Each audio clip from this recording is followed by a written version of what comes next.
Ladies, I'm here on this show, and I'm here to talk about some news. We're going to start with football here. So the Commanders finalizing a deal to hire Vikings defensive coordinator and defensive backs coach. Durante Jones is their defensive coordinator. He's been one of Brian Flores' most trusted defensive coaches the past 3 seasons. He's also coached under Vance Joseph and Mike Zimmer. This might be a good hire for the Commanders, man. We'll see. Andy Reid, the Chiefs head coach, is advocating for his former offensive coordinator Matt Nagy to get another head coaching job. Don't know why I'd be advocating for Matt Nagy, but whatever.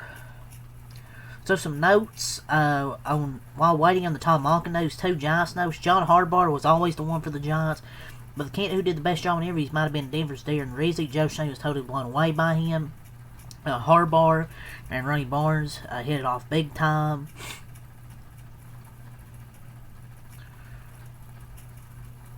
Durante Jones, he was interviewed by at least 5 other teams for the defensive corner opening this month, so he's going to the Commanders, though. The Raiders completed a second interview with the Broncos passing game coordinator Davis Webb for their head coach opening.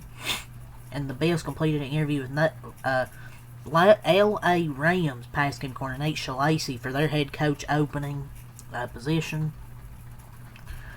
Cowboys tight ends coach Lunda Wells is expected to interview this week for the Steelers offensive coordinator job. Wells worked under Steelers head coach Mike McCarthy in Dallas for 5 years, and interviewed this month for the Commanders offensive coordinator job. He is also his head coach for the West team in tonight's East-West Shrine game. This guy's never called offensive plays. I don't know if this will be a good hire. The Baltimore Ravens are expected to hire Falcons run game coordinator / O-line coach Dwayne Ledford for the same job and title. Per source, he was with the Falcons since 2021 and has helped lead the run game that finished top 10 in rushing the past 3 seasons. The 2 guys that are out front in the Cleveland Browns head coaching job are Nate Salacy and Jim Schwartz. I think Adam Schefter said. Todd Monken's name squarely in the mix as well. But these 2 are really the main focuses. The Raiders, they completed a second interview with former Giants head coach Brian Dable today for their head coach opening. We'll have more to talk about with Brian Dable. The Bills are working to finalize a deal to make offensive coordinator Joe Brady their new head coach. Not sure how to feel about this one, man. I don't know, man.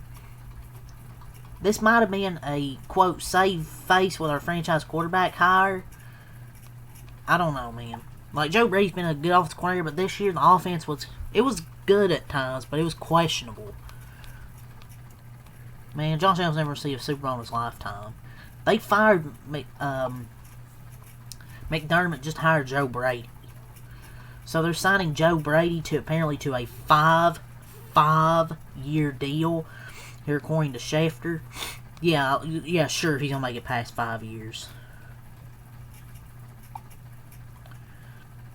He's been with the Bills since 2022, starting as QB's coach, and he serves offensive coordinator, now the head coach. So we still have 3 more now head coach openings, and he signed a 5-year deal officially. Some development in Atlanta. The Bears assistant GM Ian Cunningham will do a second in-person interview for the Atlanta Falcons GM job this week, per source. The Titans, they are now set to hire former Giants head coach Brian Dable as their offensive coordinator, contingent upon him not getting the Raiders head coaching job. So it looks like he's going to go over to the Titans. We'll see, man. We'll see how it works out with Cam Ward. I think he'll be better offensive coordinator, but Robert Saleh and Brian Dable, 2 former New York coaches, man. Another done deal, the Steelers have named Mike McCarthy their head coach officially. The Bills officially made Joe Brady their new coach. The Jets, they are parting ways with OC, offensive coordinator Tanner Engstrand. Jets head coach Aaron Glenn and Tanner Engstrand have had multiple conversations, so they will have a new offensive coordinator. Sources, the Broncos defensive coordinator Jim Leonhard is expected to be the leading candidate to become the next defensive coordinator for the Buffalo Bills.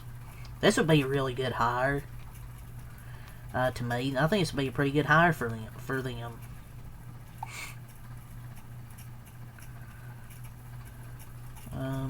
Jaguars announced offensive coordinator Grant Udinski and defensive coordinator Anthony Campanile will remain with the team for the 2026 season. So Bill Belichick, an 8-time Super Bowl winning head coach, or slash defensive coordinator as well, is not a first ballot. He fell short of the 40 or 50 votes needed for induction to the Pro Football Hall of Fame in his first year of eligibility. I couldn't be reading this right, man. This has to be some knockoff Hall of Fame or something. There's not a single word whatsoever in which Bill Belichick should not be first ballot Hall of Famer. Sure, I know he didn't win with Brady and they struggled after that, but still, man, what's the point of the Hall of Fame if you can't get in? 6 Super Bowls, 9 conference championships, 31 playoff wins, 302 regular season wins, 333 total wins. Sure, I know he struggled after Brady, but I mean, what's the hell with them? Don't get it, man. I don't understand how this could be possible. I really don't. But that is all the news here from Schefter. So, per Dean Rossini, per report, former Panthers and Commanders head coach Ron Rivera interviewed with the Cardinals for their vacancy at head coach. An interesting one because he hasn't coached at the NFL level since 2023. Keep going through here, see what we got from JP Football, see if we have anything else. We are talking about Tanner Engstrand. So Nate Shalacy and other head coach candidates have been hesitant to move forward with the Browns due to ownership and not allowing them to bring a new defensive coordinator in over Jim Schwartz. Unless someone will come to Cleveland and be a fine with this arrangement, Schwartz actually might get the job. We'll see. I mean, a new head coach probably wants a clean house. Things between Wink Martindale and the Jets aren't much of a sure thing as they were a few days ago. Jim Schwartz is gaining momentum to become the Browns' next head coach. But I believe that's all here from JPA. The Broncos have fired offensive coordinator Joe Lombardi, Ian Rappaport, and Tom Pelissero. Davis Webb interviews with the rival Raiders. Joe Brady will continue to call offensive plays as the head coach for the Bills and plan for continuity for Josh Allen and their offense, so he's going to continue to call plays. Steelers coach Mike McCarthy on if he'd like Aaron Rodgers to be his QB. He had, quote, "Definitely, I don't see why you wouldn't." I felt they're going to bring him back, and it's not going to go well. Shocker. Texans assistant GM James Lipfert is slated to fly to Atlanta for a second in-person interview for the Falcons' vacant GM job. And the Titans are hiring Aaron White-Cotton as their new run game coordinator / defensive line coach. What's his last name? My Lord. So let's move on to NBA. So, per Ramona Shelburne, LeBron James reportedly didn't ask the Lakers to draft Bronny James. Yeah, right. The Heat are only interested in John Morant if they can get him on a Trae Young type bargain, per J.K. Fisher. The Warriors and Heat have been discussing a trade that could send Andrew Wiggins back to Golden State, Jonathan Kuminga to Miami, per J.K. Fisher. What are we going? I mean, I love Wiggins. I mean, I still love Andrew Wiggins from that championship team. I just don't think it's the championship team. It doesn't move me, but I still love Andrew Wiggins. I'd like him back. Per J.K. Fisher, DeAndre Ayton does not beat the Lakers' long-term center. The Minnesota Timberwolves and Houston Rockets remain in the mix for Kobe White. Teams around the NBA believe that Giannis would enjoy playing with Drew Holiday again. Well, he ain't going to the Blazers. The Timberwolves, Pacers, Knicks, and Celtics, and Knicks have called on Keon Ellis. Jason Tatum says he would already have a statue if he played for the Grizzlies. Maybe. The Warriors are now less likely to trade Jonathan Kuminga now that Jimmy Butler's hurt, per Anthony Slater. Grizzlies majority owner Robert Pera reportedly got furious and threatened to buy out the minority owners after a woman he met out didn't believe he owned the team and thought Justin Timberlake did. Oh my God. The Bulls are looking to improve their playoff chances this season. Playoff chances? The Knicks are showing interest in Drew Holiday. The Knicks, they could be tasting the trade market for Carl Towns. I don't think they'll trade Carl Towns, but they're looking at the trade market. Yeah, that's all the NBA like rumors here. There's nothing for baseball, so let's move on to wrestling. So Obafemi, he's officially announced for the 2026 Royal Rumble match. So Obafemi is in the Royal Rumble. The official cover star of WWE 2K26 is set to be revealed this Friday. So this Friday, we'll see who the cover star will be. Anything else throughout the show? All of the Division members will be in the Royal Rumble this Saturday. So Javon Evans, he confirms he will be in the Royal Rumble following last week's injury scare. He's speaking during a commercial break on Raw, revealed that he's fine, so thankfully he'll be in the Royal Rumble. WWE is reportedly confident they will be able to keep this year's Royal Rumble entrance a surprise source Fightful select. They've reportedly claimed they think it will be easier this year compared to usual to them being able to fly surprises in Saudi Arabia via chartered planes. I feel like they've announced most of the entrance though.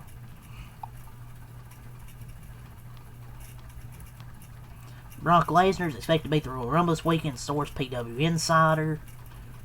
Rey Mysterio appeared he might have injured his knee last night, maybe. There was a spot where he could have got hurt. Street Profits are expected to work live events for NXT this weekend. They've been absent from WTV since October. There's reportedly talk of Tiffany Stratton returning to the Royal Rumble from PW Insider. Street Profits aren't planned for the Rumble, and Rey Mysterio suffered a legitimate injury last night during last night's Raw. So it seems he actually is hurt. So let's move on to NASCAR news to end it off here. So in Cup, Trackhouse has moved SVG owner points from the 88 to his new number 97. Zilich in the 88 will have the points from Suarez 99 last year, and because of change and lease for the RFK 60 chart, the RFK 60 has points of 51 last year, and RWR 51 has points from RFK 60.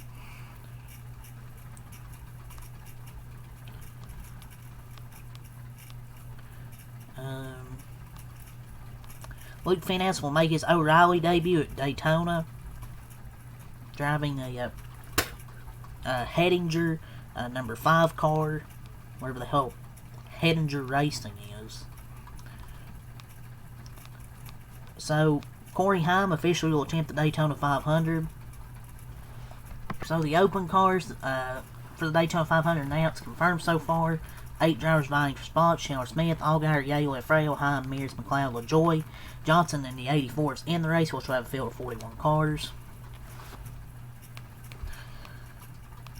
The schedule for this week: Bowman Gray, Saturday, 10:15 mod practice, 10:45 sportsman practice, 11:15 mod qual, 11:14 sportsman qual, 1:15 on flow sportsman race, 2:45 on flow the mod race, 6:10 FS1 Cup practice, 8:30 on FS1 Cup heats.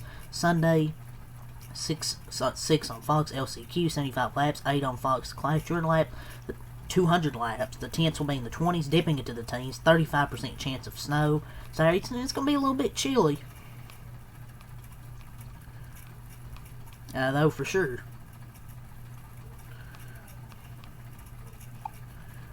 But it could get canceled, maybe. I don't know. I honestly don't care if it gets canceled or not. Yeah, but that is, all the news. I was going to try and fit college football, but I have a 15-minute video limit. I don't have time to do that. But yeah, talked about NFL, NBA, wrestling, NASCAR, all the news from the world of sports. There was nothing for baseball, so really the world of sports talked about everything. So, yeah, leave a like, comment, subscribe for more. Thanks, I'm out. Peace.